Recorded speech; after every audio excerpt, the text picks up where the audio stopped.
Luka Kovic, vaši vtisi današnjega dne, vaše predstavitve, vsi so z navdušenjem, nekako bi lahko dejali, pospremili tole kolesarstvo, kolesa in prav prijetno je bilo videti.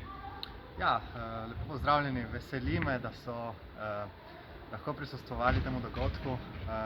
To je pozitivno, tako z vidika kolesarske zveze kot Paraolimpijskega komiteja Slovenije.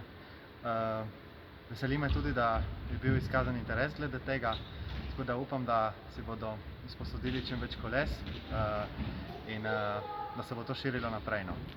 No, predvsem super je to, ker to je podmladek, ne gre za starejšo populacijo, temveč na tistih, na katerih svet stoji in lahko je še marsikaj.